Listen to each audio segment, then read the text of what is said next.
Le départ, une caravane algérienne vers Gaza. Le 9 juin 2025, une caravane exceptionnelle a quitté l'Algérie.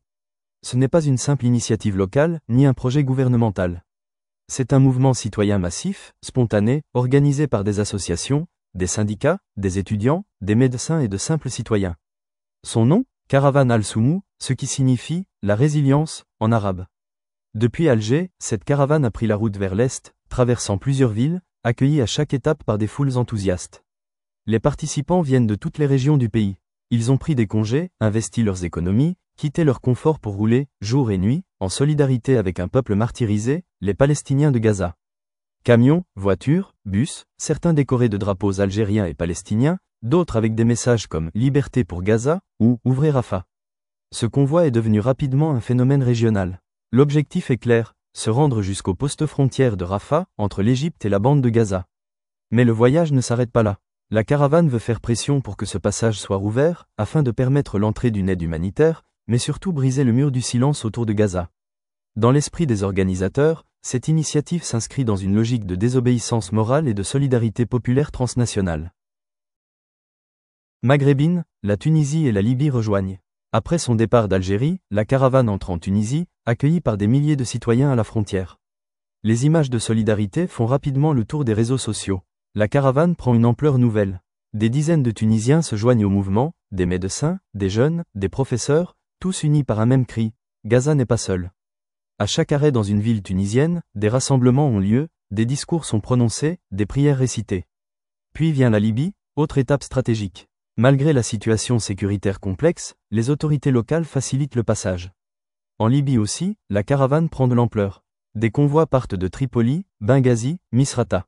L'unité maghrébine se manifeste concrètement.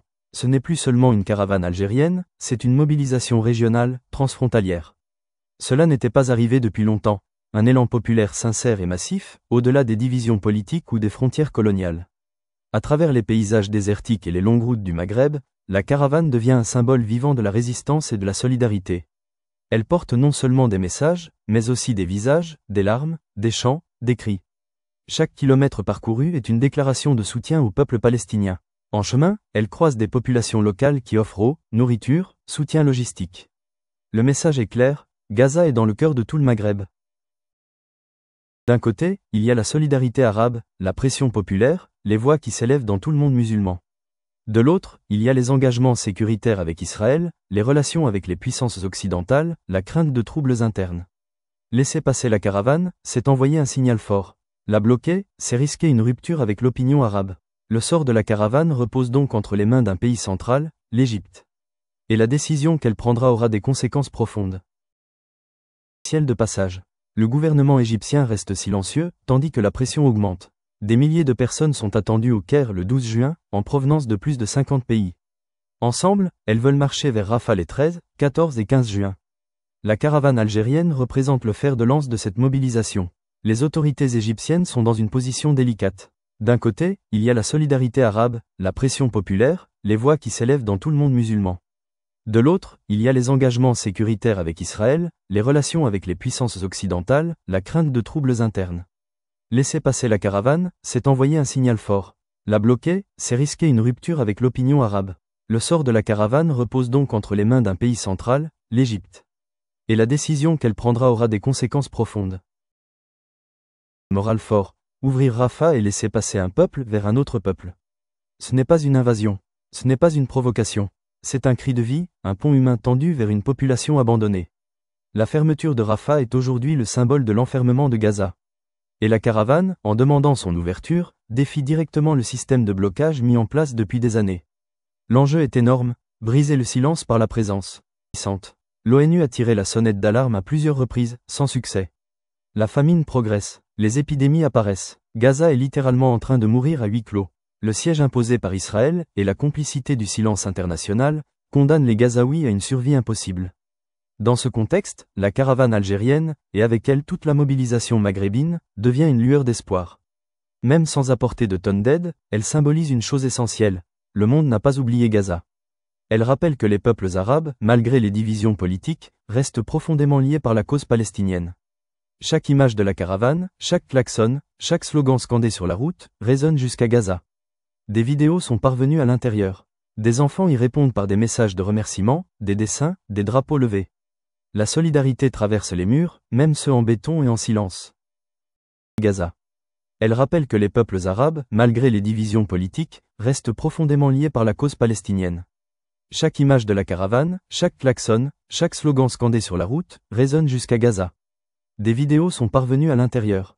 Des enfants y répondent par des messages de remerciement, des dessins, des drapeaux levés.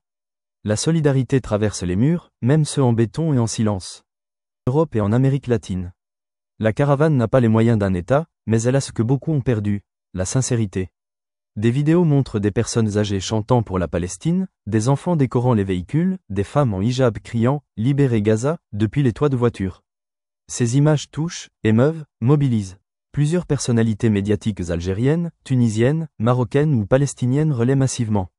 Des chaînes comme Al Jazeera, TRT World et certains médias alternatifs occidentaux commencent à couvrir l'événement. C'est là une victoire indirecte de la caravane. Elle force le monde à regarder Gaza à nouveau.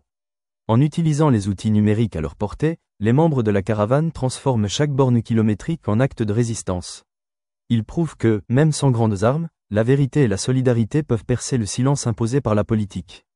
Une caméra de smartphone, un cri sincère, une route, voilà leur force.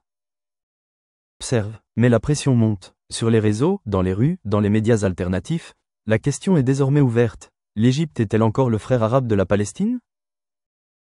Syriens, Tunisiens, Libyens, et même des Marocains résidant à l'étranger, se sont mobilisés en masse. Non pas autour de slogans vides, mais d'une action concrète, directe, visible. Cela faisait longtemps qu'on n'avait pas vu les peuples du Maghreb réunis de manière aussi spontanée et fraternelle. Les différences politiques entre États, les tensions historiques, les blessures coloniales, tout cela est dépassé par une cause plus grande. La Palestine agit comme un ciment d'unité. On voit des scènes incroyables. Des Tunisiens offrir des repas aux Algériens sur la route, des Libyens ouvrir leurs maisons à des étrangers, des prières communes pour Gaza dans les rues. C'est une résistance par l'union, un exemple de fraternité panarabe comme on en voit rarement aujourd'hui. Pour les jeunes participants, cette caravane est aussi une expérience identitaire. Elle redonne du sens au mot « Oumma », elle relie des cœurs qui avaient été divisés. La Palestine agit ici comme un miroir et un moteur de conscience collective.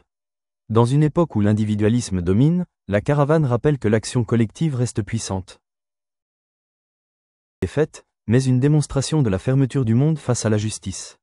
Si elle accepte, ce sera une victoire historique pour la solidarité populaire. Dans tous les cas, la caravane aura planté une graine, celle d'un monde arabe qui n'a pas dit son dernier mot. Yémen, les Rohingyas ? Et si les peuples prenaient la route là où les gouvernements ont échoué ?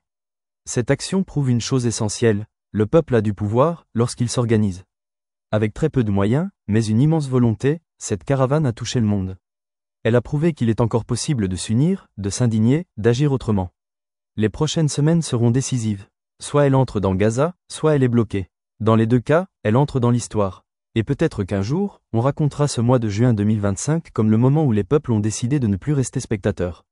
En attendant, des milliers de regards sont tournés vers Rafah. Et une chose est sûre, ce que la caravane a réveillé ne pourra plus être endormi. Est-ce que l'Égypte doit ouvrir Rafah ? Est-ce que ce type d'action peut vraiment changer les choses ? Dites-le en commentaire, partagez cette vidéo, faites entendre votre voix.